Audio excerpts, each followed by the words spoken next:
অসীম, বয়স আনুমানিক 17। সে গত 18 তারিখ দুপুরে পঞ্চগড় সদর থানাধীন সেনপাড়া সীমান্ত এলাকা দিয়ে ভারতে অবৈধভাবে অনুপ্রবেশ করলে বিএসএফ তাকে আটক করে। পরবর্তীতে বাংলাদেশ বর্ডার গার্ড বিজিবি পতাকা বৈঠকের মাধ্যমে তাকে বাংলাদেশে গ্রহণ করে।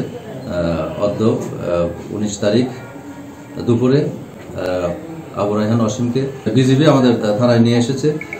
তার আইনি প্রক্রিয়া শেষে আমরা আদালতে উপস্থাপন করব।